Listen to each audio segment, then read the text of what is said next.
تبارک و تعالیٰ اپنے کمال قدرت کے بارے میں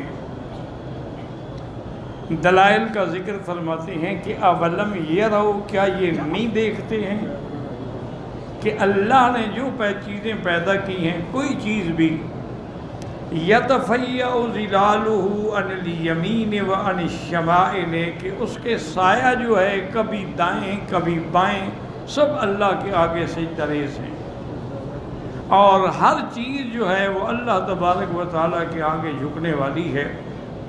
وَلِلَّهِ يَسْجُدُ مَا فِي السَّمَاوَاتِ وَمَا فِي الْأَرْضِ، اللہ ہی کو سجدہ کرتے ہیں جو چیزیں آسمانوں میں ہیں اور زمینوں میں ہیں، کوئی بھی جاندار۔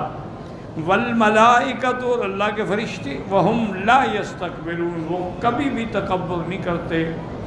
يَخَافُونَ رَبَّهُم مِّن فَوْقِهِمْ، وہ اپنے رب سے ڈرتے ہیں، خائفین وجلین، ڈرتے ہیں کہ کہیں ان پر کوئی اللہ کی پکڑ نہ آ جائے۔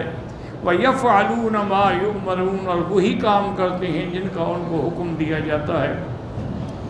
یہ دلائل دینے کے بعد اللہ نے فرمایا وَقَالَ اللَّهُ لَا تَتَّخِذُوا إِلَٰهَيْنِ اثْنَيْنِ إِنَّمَا هُوَ إِلَٰهٌ واحد فَإِيَّايَ فَارْهَبُونِ، اللہ نے فرمایا کہ تم نہ پکڑو دو خدا، اللہ تبارک و تعالیٰ کی وہی ذات ہے، وہی معبود برحق ہے جو ایک ہے، تم صرف مجھ سے ہی خوف کرو۔ تو پہلے اس میں یہ دلائل دیے گئے کہ اب دیکھیں نا جی، مثلا درخت ہیں، پہاڑ ہیں، حتیٰ کہ علماء نے لکھا کہ خود انسان ہے، اس کا سایہ بھی دیکھیں کبھی برابر ہے، کبھی دائیں ہے، کبھی بائیں ہے، کبھی گھٹتا ہے، کبھی بڑھتا ہے۔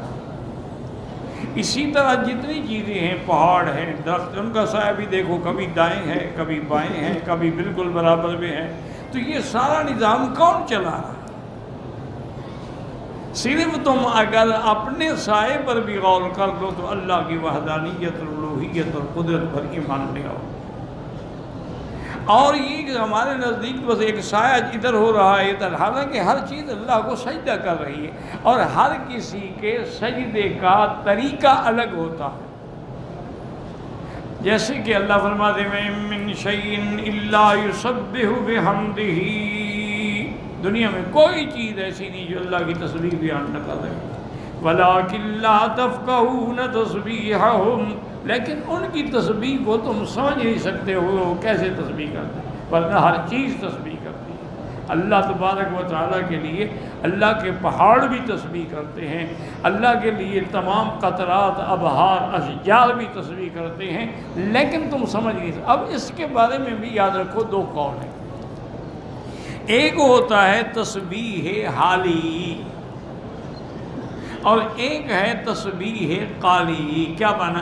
ایک تو یہ ہے کہ بندے کی وہ کیفیت، وہ حالت دلالت کر رہی ہے خدا کی وحدانیت، کہ جب ہم زمینوں پہ نظر ڈالیں گے، آسمانوں پہ نظر ڈالیں گے، سورج چاند پہ نظر ڈالیں گے، تو یہ سب دلالت کرتے ہیں کہ ان کے پیدا کرنے والا کوئی ہے۔ تو یہ تسبیح ہے کہ اللہ کی وحدانیت پر ان کا وجود جو ہے وہ دلالت ہے، اس کو کہتے ہیں تسبیح حالی۔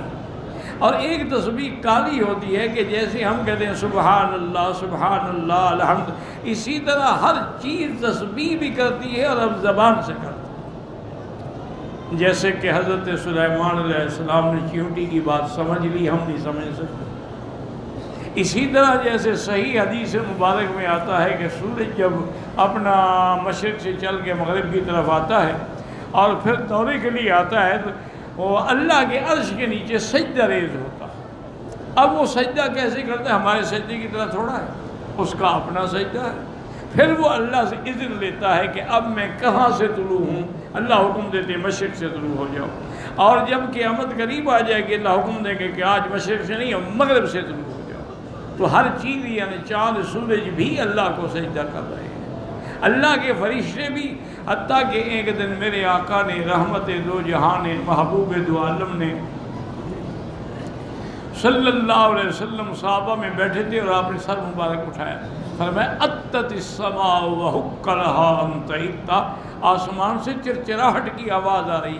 عتیت کہتے ہیں جیسے اونٹ پہ رحل ہو، پلان ہو نا، اس پر زیادہ بوجھ پڑے تو اس میں ایک آواز پیدا ہوتی ہے لکڑی میں، اس کو کہتے ہیں عتیت عربی میں۔ فرمایا کہ آسمان سے چرچراہٹ کی آواز آ رہی، آنی چاہیے، کیونکہ ما من موضع قدر شبر، آسمان میں ایک بالشت کے برابر بھی کوئی جگہ خالی نہیں ہے، الا وملک یسبح ویقدس للہ، مگر کوئی نہ کوئی فرشتہ اللہ کا کھڑا ہے، کوئی قیام میں ہے، کوئی رکوع میں ہے، کوئی سجدے میں ہے، اور سب اللہ کی تسبیح بیان کر رہے ہیں، سبوح قدوس ربنا ورب الملائکۃ والروح۔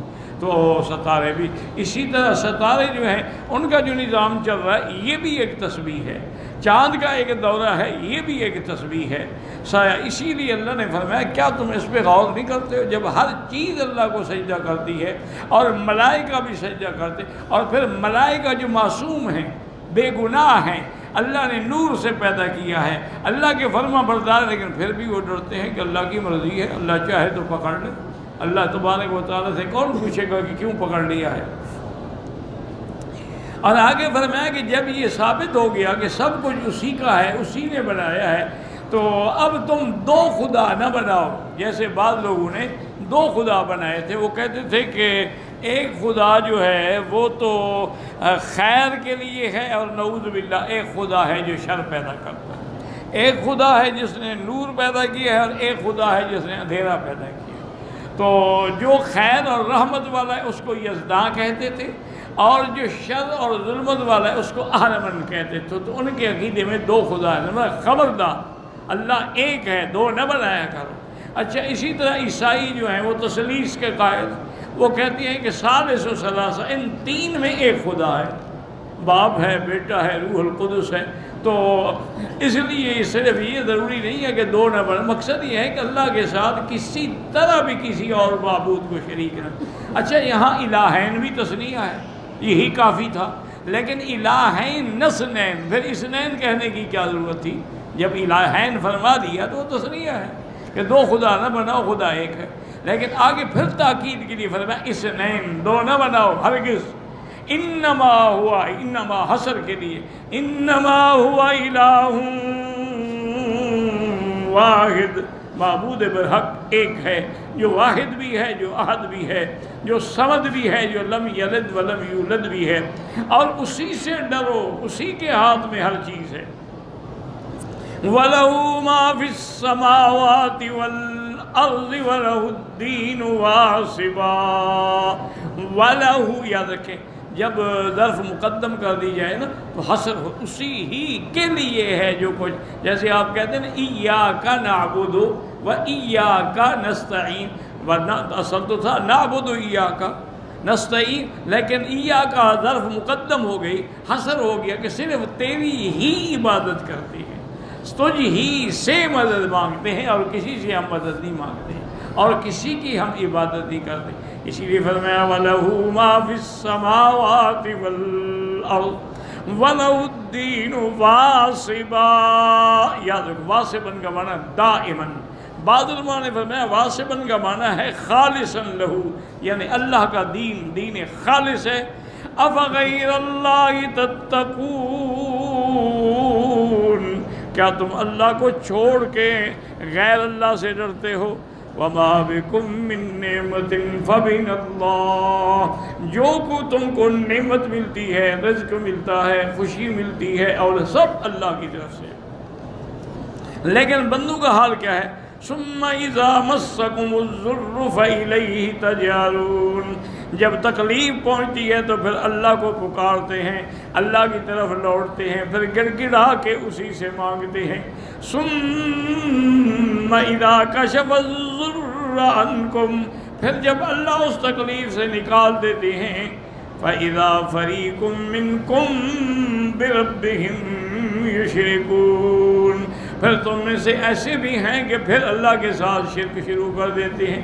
اس لیے حضرت اکرمہ رضی اللہ عنہ بطل من ابطال الاسلام، حضرت اکرمہ جو ہے نا، یہ بھی اسلام کے مجاہدین میں بڑے اعلیٰ مرتبے کے مجاہد، یعنی خالد الولید کے بعد اس کا مقام تھا۔ وہ یہ فرماتے ہیں کہ زمانہ کفر میں ہم تجارت کے سفر پہ جا رہے تھے اور بڑے بڑے سردار جو تھے مکے کے، ولید تھا، عتبہ تھا، عتیبہ تھا، شیبہ تھا، ابی لہب تھا، ابی جہل تھا، سب تھے، میں بھی تھا، ہم کشتی میں سوار تھے۔ اتفاق یہ ہوا کہ دریا میں طوفان آ گیا اور کشتی ڈولنے لگی۔ اب جب کشتی ڈوبنے کا خطرہ پیدا ہوا تو اب سب اپنے اپنے خداؤں، کوئی کہہ رہا ہے یا لات، یا عزا، یا حبل، یا منات، لیکن طوفان رکتا ہی نہیں۔ اب سب نے کہا کہ یار لات منات کو چھوڑو، اب اللہ کے نبی محمد مصطفیٰ کے خدا کو پکارو۔ اب وہ سارے مل کے کہنے لگے یا رب محمد مصطفیٰ کا جو خدا ہے ہماری مدد فرما۔ اب جب انہوں نے اللہ کے سے رجوع کیا تو اللہ پاک نے طوفان مدھم ہو گیا، ہوا چلی، موج آئی، کشتی کو کنارے لگا۔ جب کنارے پہ پہنچ گیا تو کہنے لگے یار واقعی ہمارے خداؤں نے بڑی مدد کی ہے، فوراً شرک کرنے لگ گئے۔ اسی کو قرآن نے بتلایا فَإِذَا رَكِبُوا فِي الْفُلْكِ دَعَوُا اللَّهَ مُخْلِصِينَ لَهُ الدِّينَ فَلَمَّا نَجَّاهُمْ إِلَى الْبَرِّ، جب یہ کشتی میں سوار ہوتے ہیں اور کشتی ڈوبنے لگتی ہے تو پھر خالص اللہ کو پکارتے ہیں۔ آج ہی میں وہ پڑھ رہا تھا، ہمارے حضرت کلیم اللہ صاحب اللہ ان کو مزید زیادہ سے زیادہ دین کی خدمت اور دعوت کی توفیق دے، جن کی وجہ سے سینکڑوں نہیں ہزاروں ہندوؤں نے کلمہ پڑھا ہے۔ اب انہوں نے یہ کیا ہے کہ ان جو لوگوں کے جو اسلام لائے ہیں نا ان سب کی انٹرویو کر کے ایک رسالے میں شائع کر دیں کہ بھی تم کیسے مسلمان ہوئے، تم کیسے مسلمان، تمہاری مسلمان۔ تو وہ لوگ جنہوں نے سب سے پہلے بابری مسجد پہ کدال چلائی تھی نا، الحمدللہ وہ بھی مسلمان، اللہ کا شکر۔ جو سب سے پہلے یعنی مسجد کو توڑنے کے لیے خوشیاں منا رہے تھے اور چھتوں پہ ساری رات بیٹھے رہے کہ سب سے پہلے میں کدال ماروں گا، اس نے کہا میں کدال ماروں گا، یعنی وہ اتنے بڑے متعصب ہندو جو اللہ کے گھر کو توڑ رہے تھے، اس کا نتیجہ الحمدللہ یہ نکلا کہ اللہ تبارک و تعالی نے ان کے اپنے حالات ایسے پیدا ہو گئے کہ اللہ نے ان کو بھی اسلام کی دعوت دے دی اور قبول ہو گئے اور مسلمان ہو گئے اور پکے مسلمان۔ اب وہ الحمدللہ مسجدوں کی حفاظت کر رہے ہیں۔ تو اس لیے حالات ہوتے ہیں، بعض لوگ الٹا بگڑ جاتے ہیں، بعض لوگوں کو ہدایت میں۔ اللہ نے فرمایا جب ہم ان کو نجات دے دیتے ہیں پھر شرک کر دیں۔ لِيَكْفُرُوا بِمَا آتَيْنَاهُمْ، نتیجہ یعنی تعلیل کیا ہے کہ یہ پھر کفر پہ اسی طرح قائم رہتے ہیں جو ہم نے دیا ان کو، اس کے ملنے کے باوجود بھی۔ اللہ فرماتے ہیں تحدید ہے فَتَمَتَّعُوا، اچھا چند دن فائدہ اٹھا لو، زندگی ہے، چند دن ہے، دنیا کی ہے تک کیا حالت ہے۔ فَسَوْفَ تَعْلَمُونَ، آنے والے دنوں میں جب قیامت ہوگی تو تمہیں پتہ لگ جائے گا کہ تمہارے اعمال کی کیا جزا ہے۔ اب دنیا کی چند روزہ زندگی ہے، فائدہ اٹھانا ہے اٹھا لو۔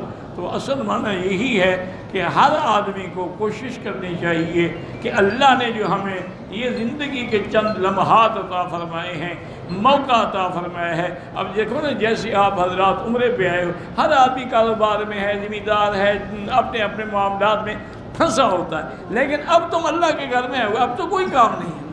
تو اس فرصت سے فائدہ اٹھاؤ کہ تمہارا رات اور دن جو ہے وہ اللہ کے حرم میں گزرے، طواف میں گزرے، عمرے میں گزرے، ذکر میں گزرے، فکر میں گزرے، ایک لمحے کے لیے بھی غافل نہ ہو، بس آرام کریں اور اس کے بعد پھر اللہ کی عبادت میں لگ جائیں، تاکہ یہ موقع جو ہے فرصت کا، فراغت کا، خدا جو ہمیں پھر کبھی ملے گا یا نہیں ملے گا۔ اس لیے ان چیزوں سے، نعمتوں سے فائدہ اٹھائیں۔ اللہم ثبتنا علی الایمان۔